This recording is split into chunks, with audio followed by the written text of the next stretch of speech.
बुखार हो जाए, सर्दी हो जाए, जुकाम हो जाए, खांसी हो जाए, पेचिश पड़ जाए तो कौन दवा देगा? ये जीव विज्ञान वाला ही दवा देगा। और यही जीव विज्ञान का सहायक अध्यापक उत्तर प्रदेश में डॉक्टरों की पैदाइश करेगा, क्योंकि जब ये हाई स्कूल में पढ़ाने जाएगा जीव विज्ञान के रूप में तो एक अच्छे डॉक्टर की पैदाइश कर सकता है। सही है ना ये?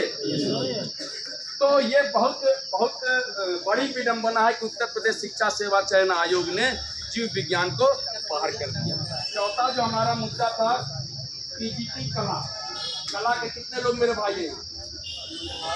टेक्निकल पता होगा आपको कि माध्यमिक शिक्षा परिषद अधिनियम 1921 देखा कि आप लोगों ने, ये आज़ादी से पहले का एक है जिसमें कि सहायक अध्यापक कला पद हेतु जो अर्हता थी उसमें कई अर्हताएं थी। उसमें एक अर्हता इंटरमीडिएट टेक्निकल आर्ट थी ना। ये सिलसिलेवार 104 साल से बदस्तूर चला आ रहा था। अचानक से ज्ञान प्राप्त हुआ रातों रात और इन्होंने कहा कि नहीं, इंटरमीडिएट प्रावधिक कला वाले अब नहीं रहेंगे, अब सीधे बीएफए और बीएड या बीए कला और बीएड। अच्छी बात, कोई ऐतराज नहीं है। बीएफए वाले मेरे भाई हैं, बीएड और जो है बीए कला वाले मेरे भाई हैं, उनको भी मौका मिलना चाहिए, वो ज़्यादा हाई डिग्री रखे हुए। लेकिन टेक्निकल आर्ट वालों को अचानक से बाहर कर देना ये कहीं का इंसाफ नहीं है। ये प्रतियोगी छात्र मानता है। आप जो भी डिग्रियां बताएं वो लगभग 5 साल में पूरी होगी, तो कम से कम आप एक अवसर दीजिए टेक्निकल आर्ट वालों को। यह हमारी चौथी मांग। पांचवी मांग थी कि नया विज्ञापन जो आने जा रहा है, माना मैं खुद बीएड हूँ, लाखों लोग बीएड हैं, कोई ऐतराज नहीं है, बीएड होना भी चाहिए, ठीक है। लेकिन जो एमए की डिग्री होती है उसके नाम लिखा होता आगे कला निष्णात, अंग्रेजी में बोलते हैं master of art, master of science, master of commerce, यानी कि उस विषय में वो मास्टर है।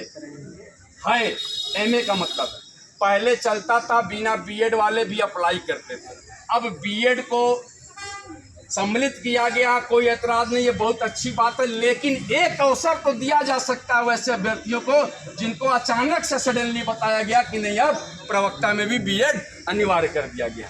एक अवसर की मांग प्रतियोगी छात्र मोर्चा करता है। जो छठवां हमारा डिमांड है वह विज्ञापन संख्या 51 का असिस्टेंट प्रोफेसर की तमाम भर्तियां हुई हैं परीक्षाओं की, एक विषय को छोड़ के बीएड विषय को छोड़ के, उसमें जो है अभी तक उसका लिखित परीक्षा परिणाम घोषित नहीं किया गया। उसमें एक चीज़ और है, नहीं अभी हम दूसरी बात कर रहे हैं। एक चीज़ और है कि उस पर जो है तमाम आरोप लगे हैं, उन आरोपों को ध्यान में रखते हुए, उन आरोपों की स्वतंत्र जांच कराते हुए, ताकि अगर किसी प्रकार की बदतमीजी और बेहयाई हुई है उस परीक्षा में, तो फिर जो बेहयाई और बदतमीजी किए हैं उनको उठा के सीधे काला पानी का नाम सुने हैं? उसी काला पानी अंडमान निकोबार में इतने साल तक भेज दीजिए कि जब पुनर्जन्म हो तो वही पैदा हो। क्योंकि नौजवान बेरोजगारों के सपनों को रौंदने की साजिश में, चाहे वह कोई बाहर का व्यक्ति हो चाहे कोई अंदर का व्यक्ति हो, अगर शामिल होता है तो उत्तर प्रदेश का नौजवान बेरोजगार इसको सहन अब नहीं कर पाएगा।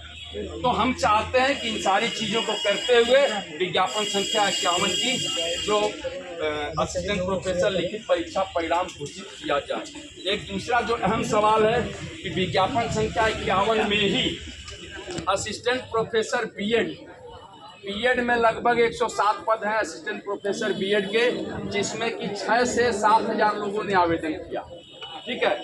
अभी तक जो है उत्तर प्रदेश शिक्षा सेवा चयन आयोग इसकी भर्ती परीक्षा लिखित परीक्षा की डेट घोषित नहीं कर पाया।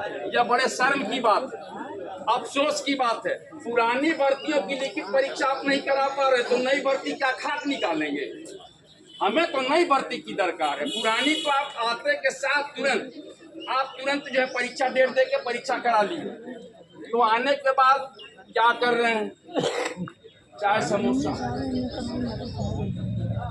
और वो सुबह पोहा का नाम सुने आप लोग? पोहा।